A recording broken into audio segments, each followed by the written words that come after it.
नमस्कार दोस्तों, आज मैं एक बार पुनः आपके समक्ष उपस्थित हुआ हूं और आज का विषय है विवाह का मुहूर्त। दोस्तों, विवाह किस नक्षत्र में करना चाहिए, किस महीने में करना चाहिए, किस दिन करना चाहिए, किस लग्न में करना चाहिए, इसको लेकर किसी भी तरह का कन्फ्यूजन न हो, इसलिए आज मैं यह विषय आपको बताने जा रहा हूँ। दोस्तों, ज्योतिष के अनेकानेक ग्रंथों में, जैसे मुहूर्त चिंतामणि में, ज्योतिष दर्पण आदि ग्रंथों में विवाह के मुहूर्त स्पष्ट रूप से बताए गए हैं। वहाँ लिखा हुआ है रेवत्युत्तर रोहिणी मृगमघा मूलानुराधा कर स्वाति सुप्रमदा तुला मिथुनगो लग्ने विवाह शुभ। ये विवाह के नक्षत्र हैं, अर्थात सबसे पहले रेवती नक्षत्र, तीनों उत्तरा अर्थात उत्तरा फाल्गुनी, उत्तरा साढ़ा, उत्तरा भाद्रपद, रोहिणी, मृगशिरा, मूल, अनुराधा, कर माने हस्त और स्वाति, ये विवाह के प्रशस्त नक्षत्र माने गए हैं। इसी प्रकार से लग्न में तुला, मिथुन, कन्या, मीन, वृष, धनु, ये लग्न शुभ हैं।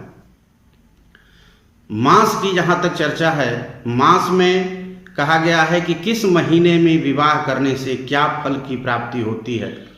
तो शास्त्र कहते हैं कि माघे धनवती कन्या फाल्गुने सुभगा भवेत वैशाखे च तथा ज्येष्ठे पत्युरत्यंत वल्लभा आषाढ़े कुलवृद्धि स्यात् अन्ये मासाश्च वर्जिता।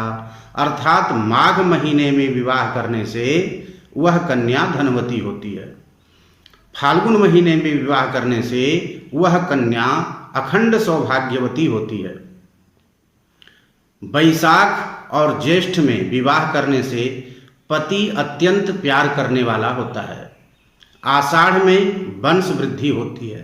तो ये महीने की विशेषता है, इन महीनों में विवाह करना प्रशस्त कहा गया है।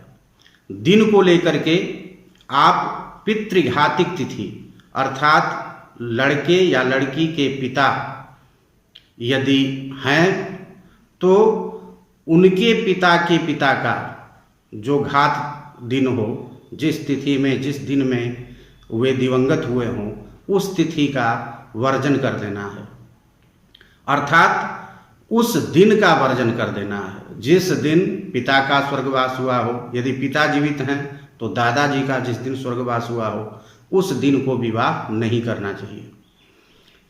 दोस्तों, ये विवाह के मुहूर्त की बात है। इसके अतिरिक्त विवाह मुहूर्त में एक विशेष चीज अवश्य देख लेनी चाहिए। वो क्या है? 5 प्रकार के बाण कहे गए हैं। इनमें जो विवाह में मृत्यु बाण है, वह मृत्यु बाण प्रायः संध्याकालीन 7 बजे 6 बजे से लेकर 8 बजे 9 बजे तक भी रहता है। तो मृत्यु बाण में कदापि भूल करके भी विवाह का कार्य नहीं करना चाहिए। माने किसी भी तरह का वैवाहिक कार्य मृत्यु बाण में नहीं करना चाहिए।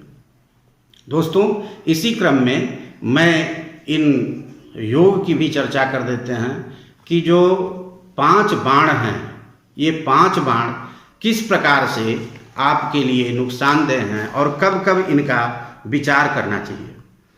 जैसे रोग बाण है, तो किसी भी व्रत को प्रारंभ करते हैं तो उस दिन यह देख लें कि रोग बाण तो नहीं है। अगर रोग बाण है तो उस दिन व्रत करने का परिणाम यह होगा कि आप बीमार पड़ जाएंगे, आपको रोग पकड़ लेगा। और खास करके तब जब उस दिन रविवार हो, तो व्रत में रोग बाण का विचार किया जाता है।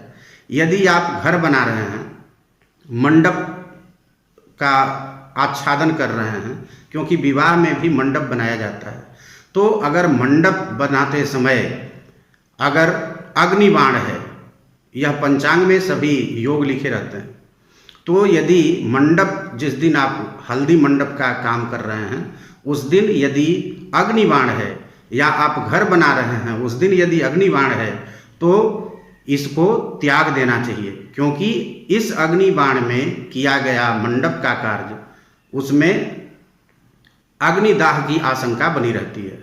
उस घर में कभी भी आग लग सकती है। कई बार आपने देखा होगा, सुना होगा कि विवाह का मंडप बना हुआ है, उसमें कार्यक्रम चल रहे हैं और किसी तरह से आग पकड़ ली मंडप में, या दुल्हन की साड़ी में, या किसी अन्य लोगों के कपड़े में, तो इसका विचार अवश्य कर लेना चाहिए अग्निबाण का। तीसरा है नृपबाण। नृपबाण, यदि आप किसी भी प्रकार का सेवा कर्म करने जा रहे हैं, नौकरी करने जा रहे हैं, तो यह देख लें कि उस दिन कहीं नृपबाण तो नहीं है।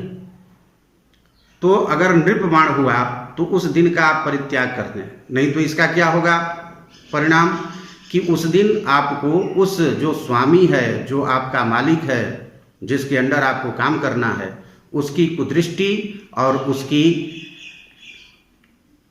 कृपा आपको नहीं मिलेगी। आपको हमेशा कुदृष्टि से देखा जाएगा और आपके ऊपर लांछन लगाया जाएगा और आपका जीवन बहुत ही दुखमय हो जाएगा। चौथा है चौर बाण। यदि किसी भी प्रकार का यात्रा कर रहे हैं तो यात्रा में चौर बाण को देखा जाता है।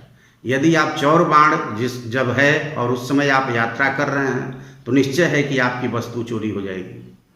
तो इसका विचार चौर बाण का कर लें। और विवाह के समय में मृत्यु बाण का अवश्य विचार करना चाहिए।